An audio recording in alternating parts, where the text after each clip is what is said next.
नमस्कार, प्रणाम। मैं संतोष गगेले कर्मयोगी नौगांव बुंदेलखंड जिला छतरपुर मध्य प्रदेश से हूँ और किसान का बेटा हूँ। वर्ष 1980 से पत्रकारिता के क्षेत्र में हूँ। आपके बीच में महिलाओं और बेटियों के बारे में कुछ विचार रखना चाहता हूँ, क्योंकि बेटी बचाओ बेटी पढ़ाओ पर मैं बहुत वर्षों से काम कर रहा हूँ और मैंने बेटियों का दर्द देखा है, महिलाओं का दर्द देखा है। पत्रकार हूँ, बहुत कुछ इस हाथों से लिखा है, इस कलम से लिखा गया है। अब लिखने की हिम्मत नहीं रही है। क्यों नहीं रही है कि अब कानून तो बहुत बड़े बड़े सरकार ने बना दिए। भारतीय संविधान में महिलाओं के संरक्षण, महिलाओं के बचाव के लिए कानून बने हैं, बेटियों के बचाव के लिए कानून बने हैं, लेकिन कामुकता और वासना के सामने, नशा के सामने हमारी बहू बेटियां सुरक्षित नहीं रह पा रही हैं। कहीं ना कहीं से प्रतिदिन हमें जो घटना सुनने को मिल रही हैं, देखने को मिल रही हैं, टीवी चैनल, प्रिंट मीडिया के पढ़ने को मिल रही हैं, इससे मन विचलित होता है। लगता है कि हमारी संस्कृति कहाँ गई। जहाँ कहा करते थे कि जहाँ नारी का सम्मान होता है वहाँ देवता निवास करते हैं, अब जहाँ नारी रहती है वहाँ अगल बगल राक्षस रहते हैं। आखिर क्या हुआ? देश क्यों बदल गया? इसलिए बदल गया देश कि नशा नाश की जड़ है भाई, इसका फल अतिशय दुखदाई। नशा करने वाले छोटे छोटे बच्चे बीड़ी, सिगरेट, गुटखा, पान, तम्बाकू, चरस पीना, दारू पीना, नशा करना सीख गए हैं। माता पिता बड़ी मुश्किल से पढ़ाने लिखाने के लिए पैसा संग्रह करते हैं और जब बच्चे छोटे से घर से पढ़ने बाहर शहरों में जाते हैं तो वो संगति के कारण, दुर्जन की संगत के कारण, कुसंगति के कारण, बुरे विचारों के कारण रास्ता भटक रहे हैं। और रास्ता भटकने के कारण हमारी बेटियां भी रास्तों में भटकने में उनका सहयोग करती हैं, जिससे हमारा देश एक सामाजिक संस्कृति, संस्कारों, सरोकारों से गिर रहा है। इसको बचाने के लिए बहुत बड़ी आवश्यकता है। मैं अकेला एक चना भार नहीं फोड़ सकता हूँ। मैं बुंदेलखंड क्षेत्र में काम कर रहा हूँ। 2007 से मोटरसाइकिल से यात्रा कर रहा हूँ। बुंदेलखंड के छतरपुर, टीकमगढ़, निवाड़ी, दतिया, ललितपुर, झांसी, महोबा, दमोह, पन्ना, सतना, आसपास जितने ज़िले हैं वहाँ पर जा रहा हूँ। अब मेरी उम्र नहीं है, मेरी ताकत नहीं रही है, मेरे पास इतना पैसा नहीं है कि पेट्रोल खर्च करूँ। मैंने लाखों बच्चों से मिला, लगभग 20 लाख बच्चों से मिला और मैंने बच्चों को बताया कि हमारे देश में महिलाओं का कितना बड़ा रोल रहा है। सबसे पहले हम अपने बुंदेलखंड की रानी लक्ष्मीबाई का नाम लेते हैं कि 1857 की लड़ाई में हमारी भारत की पहली महिला रानी लक्ष्मीबाई ने नाम लिया। और शिक्षक के रूप में अगर नाम आता है तो सावित्रीबाई फुले का नाम आता है, जिनका भी पिछले 25 मार्च को जन्मदिन था। सावित्रीबाई फुले का नाम आता है। बेगम हजरत महल का नाम आता है, एनी बेसेंट का नाम आता है, मैडम मिर्जाजी प्लाजा का नाम आता है, कस्तूरबा गांधी का था, सरू नायडू का नाम आता है, भारत की कोकिला रही जो कि कमला नेहरू का नाम आता है, अरुण असफ अली का नाम आता है, विजयलक्ष्मी पंडित का नाम आता है, इंदिरा जी का नाम आता है, सुषमा स्वराज का नाम आता है, प्रतिभा पाटिल का नाम आता है। हमारे देश की तमाम ऐसी, जयललिता का नाम आता है, तमाम ऐसी राजनेता रहीं, समाज सेवी रहीं, जिन्होंने पूरे जीवन समाज को समर्पित कर दिया।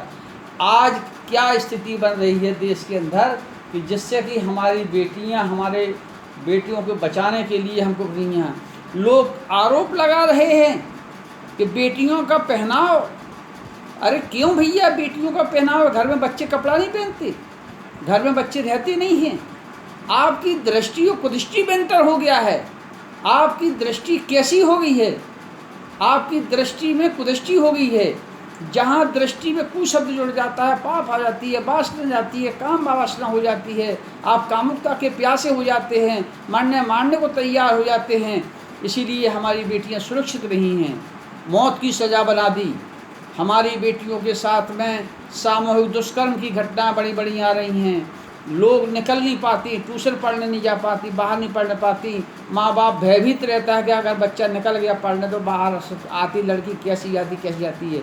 उसमें हमारी कुछ बच्चियों का भी दोष है। हम उन पर भी दोष लगाएंगे कि उनको ऐसे दुष्ट व्यक्तियों से एक नज़र में परख करके दूर रहना चाहिए। लेकिन कहीं ना कहीं वो भी फिसल जाती हैं, जिस कारण से एक मछली सारे तालाब को गंदा करती है। अगर पूरे विद्यालय में, पूरे स्कूल में कहीं अगर एक लड़की अगर थोड़ा सा रास्ता भटकती है तो वो अन्य लड़कियों को भटकाने का प्रयास करती है, जिससे हमारी संस्कृति समाज गिर रहा है। प्रिय साथियों, मेरे वंदनीय माता पिता, संरक्षक, बहनों, बेटियों, मेरी भी बेटियां हैं, मेरी भी बहुएं हैं, मेरा भी परिवार है, लेकिन मैंने हमेशा अपने बच्चों को संस्कार देने की कोशिश की। संस्कार ग्रहण करें ना करें उनका कर्तव्य, लेकिन प्रयास पूरा किया है। मैंने तो अपनी दोनों बेटियों की शादी अपनी मर्जी से की, हमारे बच्चों ने नहीं कहा। हमने अपने लड़के की शादी बिना दहेज करके समाज को उदाहरण प्रस्तुत किया है, और हमारे बच्चे ने, हमारी धर्मपत्नी ने, हमारी बेटी ने कहा था कि पापा शादी कहाँ कर दी। तो ये संस्कार हमने दिए हैं, उसका उदाहरण पूरा बुंदेलखंड जानता है। बिना दहेज की शादी की, दहेज नहीं लिया। हमारे घर में सारी चीज़ सब कुछ है, आप सबका दिया हुआ है, आप सबकी कृपा से हमारे पास सब कुछ है। आपका स्नेह है, प्यार है, सब कुछ है, हमारा धंधा बढ़िया चल रहा है। इसलिए प्रिय साथियों, आपसे केवल इतना निवेदन है कि हमारे देश की 10 जैसी महिलाएं रही हैं तो हमारे देश की 10 बेटियां हैं। सर्वप्रथम हमारी बेटी कल्पना चावला का नाम आता है कि नहीं, और दूसरा नाम आता है सानिया मिर्ज़ा का नाम आता है, पीटी उषा का नाम आता है, साक्षी मलिक का नाम आता है, दीपा कर्मकार का नाम आता है, MC मैरी काम का नाम आता है, चंदा कोचर का नाम आता है, एरोम चानू शर्मा का नाम आता है, सुमित्रा महाजन हैं, माधुरी दीक्षित हैं। तमाम ऐसी हैं जिनका नाम लेना है। अब तो लाखों बेटियां हैं, लेकिन जिन्होंने समाज देश के लिए काम किया उनके लिए हम चर्चा कर रहे हैं कि अगर चरित्र है। सीता ने कहा, प्राणनाथ करुणा इतन सुंदर सकल सुजान, और तुम बिन रकुल कुमुद बिन सुरपुर नरक समान। आप देखिए, भगवान शंकर की बात सती जी ने नहीं मानी तो उनको परिणाम उठाना पड़े, गलत परिणाम उठाना पड़े। अगर जिनने अपने माता पिता का कहने में उनको गलत परिणाम उठाना न पड़े, तो कहीं हमारा भारतीय संस्कृति पढ़ने का इतिहास हमारा कहता है कि हमें भारतीय इतिहास पढ़ना चाहिए, हमें सनातन संस्कृति पढ़ना चाहिए, हमें धर्म ग्रंथों का अध्ययन करना चाहिए। नहीं अध्ययन करते तो कम से कम आप यूट्यूब पे, फेसबुक पे पढ़ तो सकते हो, देख सकते, विद्वान को बैठ सकते हैं। बिन सत्संग विवेक न होई, और राम कृपा बिन सुलभे न सोई।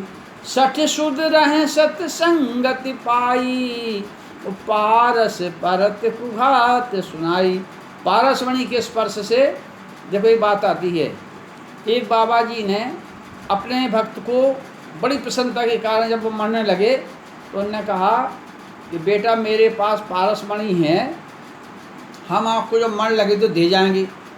अब उस शिष्य के मन में ये आई कि बाबा जी जाने कब मरे, पारसमणि ढूंढे तो रात दिन जब बाबा जी को ढूंढत रहा है, संत गुरु जी यहाँ तो ढूंढ परेशान हो गो, पर पारसमणि न मिली। उसने डब्बा खोला, लोहे का डब्बे में रखी थी पास में, तो वो खोला तो उसमें देखा उसने कांच रखा था, एक कपड़े में बंधा, तो वो भी नहीं, वो नहीं समझ पाया कि ये पारसमणि है। बोले जब काफ़ी परेशान हो गया तो वो बोले बाबा जी है, गुरु जी हम जा रहे हैं, हम आपकी सेवा न कर पाएँ। तो गुरु जी ने कहा कि क्या बात है बेटा। बोले हमने सुना था आपकी अब पारसमणि हैं, और पारसमणि हमें मिल नहीं रही। बोले बेटा पारसमणि तो है, लेकिन अभी पारसमणि प्राप्त करने का हक नहीं बना तुम्हारा। तो बोले क्या करें। बोले पारसमणि है, उठाओ डब्बा। तो उन्होंने सामने का डब्बा उठाओ, तो डब्बा उठाया तो उसमें पारस खोला उसने, तो वो कपड़े में लपड़ी हुई पारसमणि लोहे के डब्बे में थी। तो उन्होंने कहा ये तो कई बार देख चुकी। बोले यही तो बस फर्क है कि पारसमणि को हमने कपड़े में बांध रखा था, उसको इसमें लोहे से स्पर्श ना हो। अगर वो स्पर्श हो जाती तो वो सोने का हो जाता तो चुरा के ले जाती। प्रिय साथियों, समझने की बात है, छोटी सी बात नहीं है, बहुत बड़ी बात है। इसलिए आप सभी से निवेदन है कि सबके अंदर पार, जिनके हृदय दम्बरी माया तिनके हृदय बसे रघुराया। ईश्वर से जीव अविनाशी, सबके अंदर ईश्वर है, सबके अंदर पारसमणि है, सबके अंदर हरि व्यापक सर्वस्व समाना, प्रेम ते प्रकट होए में जाना। महिलाओं का सम्मान करिए, महिला भी पति का सम्मान करें, भाइयों का सम्मान करें। आप सभी से प्रार्थना निवेदन है, वंदन अभिनंदन है। क्योंकि समय कम है, हमको वीडियो 10 मिनट से ज़्यादा हमारा जाता नहीं है। आप सभी को अभिनंदन मन करता हूँ, नमस्कार करता हूँ, महिलाओं के चरणों में प्रणाम करता हूँ। जो महिलाएं भारतीय संस्कृति बचाने में काम करें, बच्चों को संस्कार दें। जय हिंद, जय भारत।